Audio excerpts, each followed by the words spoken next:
Donc l'idée ici est d'installer FreeNAS dans une machine virtuelle, bien entendu à des fins de test. Euh, donc on crée une nouvelle machine virtuelle, autant l'appeler FreeNAS. Alors c'est du BSD et on va prendre 64 bits.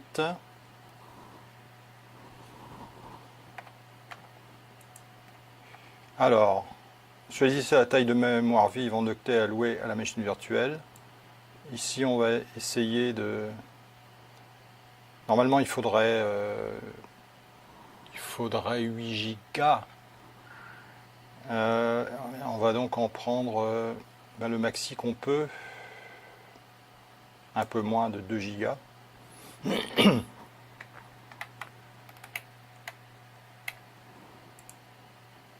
Alors, créer un disque dur virtuel maintenant. Choisis VDI. Donc, on prend ce qu'il y a par défaut. On va le laisser allouer dynamiquement la taille. Ça ralentit un peu le fonctionnement, mais bon, vu ce que l'on a à faire, c'est pas ça qui va changer énormément les choses. Donc, choisissez le disque virtuel en mégaoctets. Bon, ici, on va prendre ce qui est recommandé,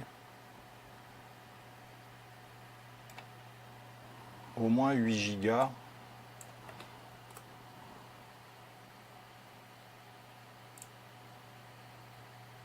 Et voilà, nous avons notre FreeNAS de configuré. Maintenant, il va falloir lui rajouter évidemment l'image ISO pour pouvoir l'installer. Dans notre cas, c'est une image ISO. Donc, stockage. Ajouter un disque dur.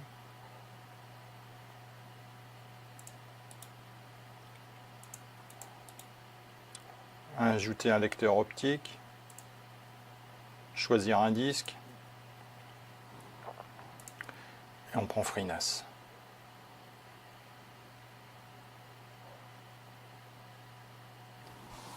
Bon. Voilà. OK.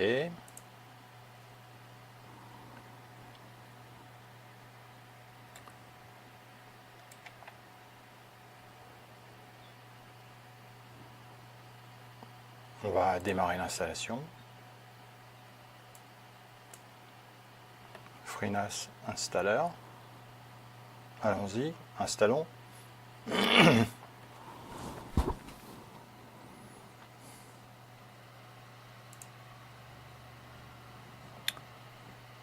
Donc ici, on choisit ce qu'il y a par défaut, c'est install. Hein. On n'a pas besoin d'ouvrir un shell, on n'a pas besoin de redémarrer ni d'éteindre le système. Hein. Install ou upgrade. Nous, ce sera install. This computer has less than... Alors oui, il y a toujours un problème de RAM, mais on va quand même continuer. On va lui dire que c'est sur ce disque-là. Donc là, j'ai appuyé sur la barre d'espace. Hein. Le warning, on nous dit que, bien entendu, tout sera effacé sur cette partition, etc. etc. Bon. Alors, je mets test. Test. Pourquoi? Parce que test, si par malheur le clavier était en QWERTY, test passerait, donc comme mot de passe. AZERTY ou QWERTY, ça passe. Donc c'est les petites combines qui permettent de simplifier la vie. Et puis bon, vu que c'est une installation en vue de test, justement, c'est inutile de chercher un mot de passe que l'on mettra, pour lequel on aura des difficultés. Donc autant mettre un truc très simple, quitte à le changer, le blinder plus tard. Nous, on va pas prendre le boot UEFI, hein, on va prendre standard BIOS. Voilà. Donc, il s'installe.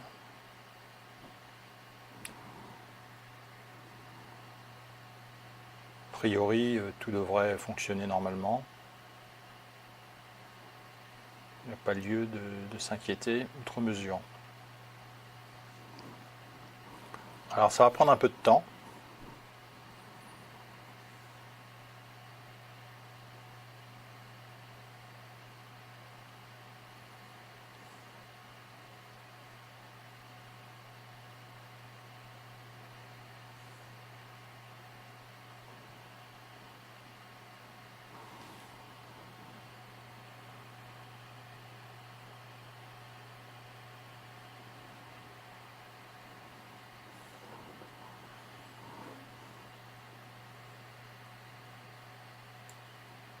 Alors, FreeNAS a un concurrent, Open Media Vault, mais franchement, FreeNAS est beaucoup plus avancé que son concurrent, donc c'est pourquoi on utilise plutôt, on teste plutôt FreeNAS dans notre situation.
Donc c'est vraiment une installation qui se passe quasiment en automatique, hein.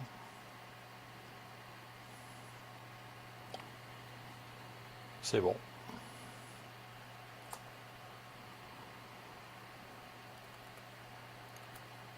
Shutdown.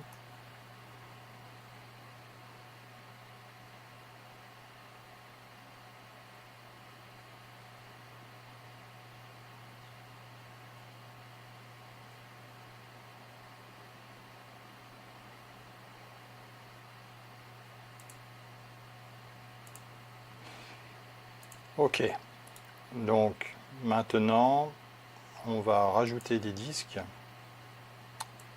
Si on veut faire du RAID, il vaut mieux avoir des disques en plus. Stockage. On supprime l'image ISO.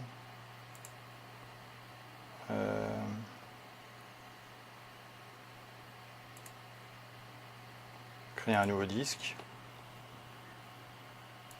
Format habituel. On va lui donner une taille assez petite. C'est pas la peine de consommer trop.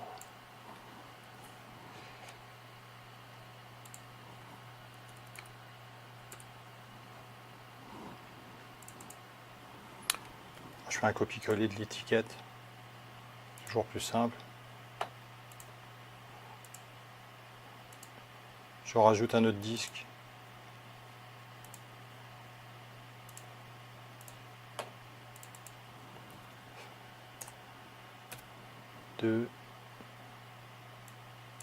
Deux.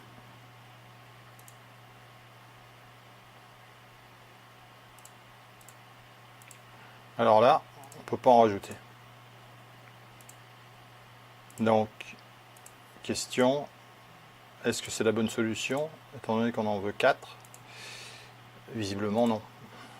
Donc ce que je fais, je supprime. Ok, et je vais rajouter un contrôleur SATA tout simplement.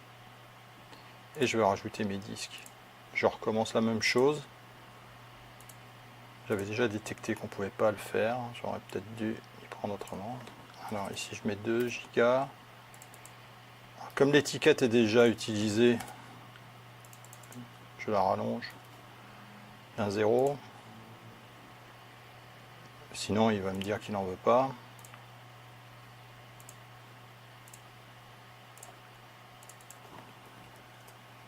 Deux.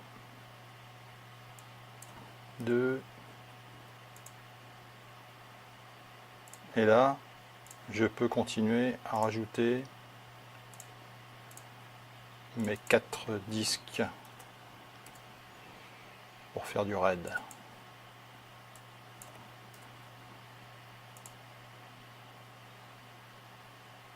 Pourquoi il n'en veut pas? Parce que c'est déjà utilisé. Ok. On rajoute. Créer un nouveau disque.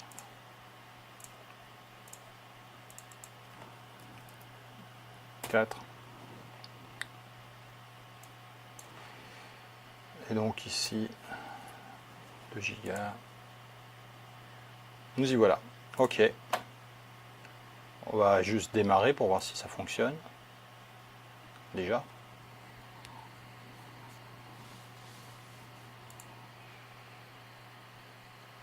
Ok. Bon, a priori 3 secondes, 1 seconde, on laisse démarrer tout seul. Normal boot.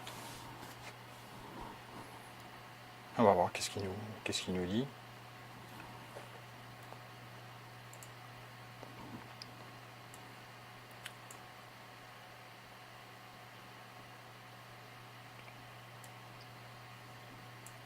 Alors il y a une chose que j'ai pas précisée, c'est pour le réseau. Ici j'ai mis accès par pont.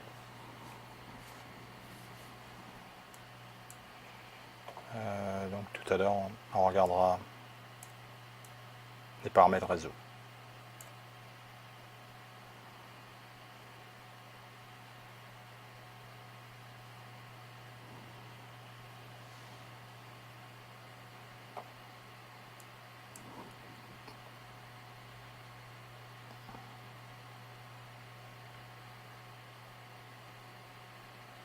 Bon, ici l'interface réseau est up, ce qui est assez rassurant.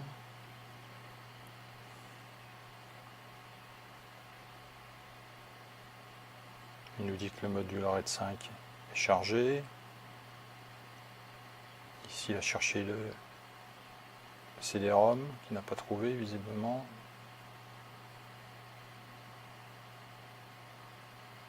Voilà, initial, install, boot environnement, creating.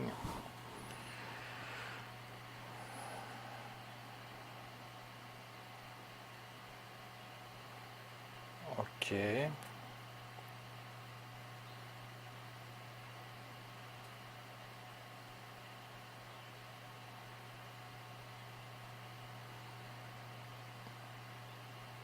Alors.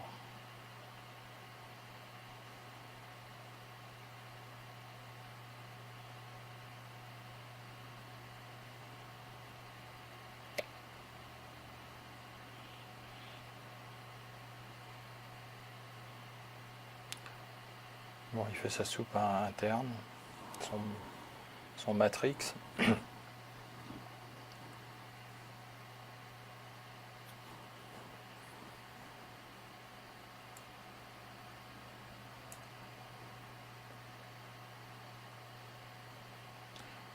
Donc c'est parce que c'est la première fois qu'on boot.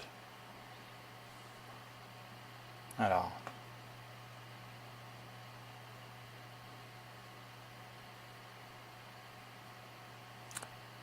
Ok, il a chargé tous ses plugins.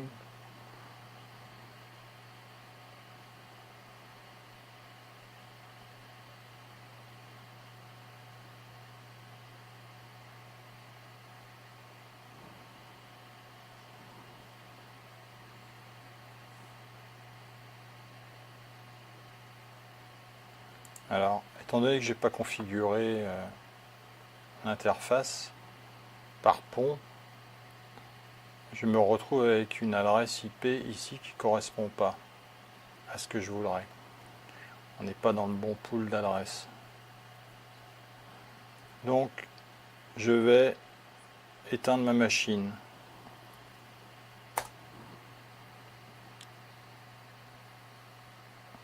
Je le laisse faire, juste pour qu'on voit un peu comment ça se passe.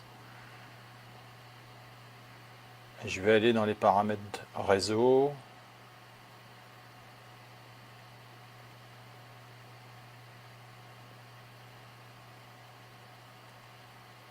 Éteindre. Ok. Configuration. Réseau, c'est du NAT. Accès par pont. Ok. Démarrer. Et là, on devrait se retrouver avec une adresse IP dans le bon pool d'adresses. C'est-à-dire sans que ce qui était attendu ici, dans mon cas, c'était une classe C non routable, 192.168, 1 quelque chose. Moi, je préfère autant l'accès par pont.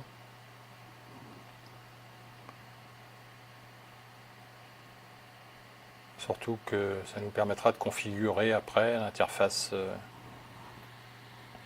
via un navigateur avec l'adresse IP de la machine.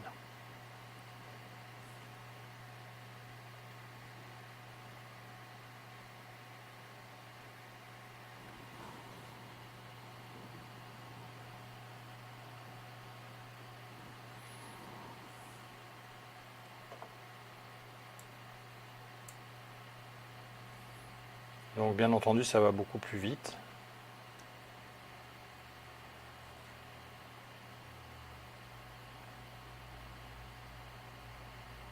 Il ne va pas recalculer le hash de tout à l'heure.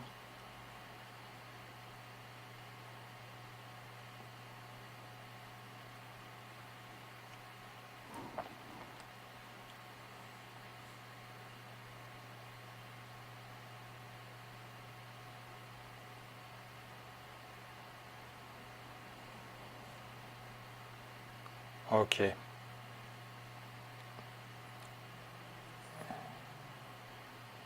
Ici, c'est la 1.24, 192.168, 1.24. Donc le serveur DHCP local lui a bien donné une adresse IP. Et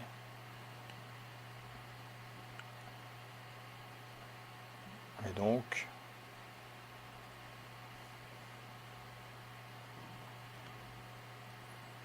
on va arriver à la fin du boot.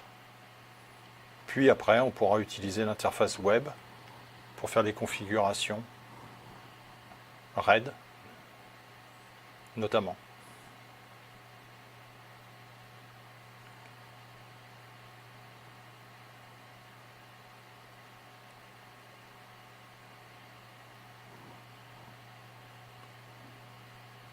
Donc, ici, on a bien notre adresse IP. Alors, on peut configurer des interfaces réseau, un VLAN, les routes statiques DNS, password, etc. Pour ouvrir un shell, tout simplement. Donc voilà pour la première, pour la phase d'installation proprement dite, avec VirtualBox. Après, on verra la configuration via le navigateur.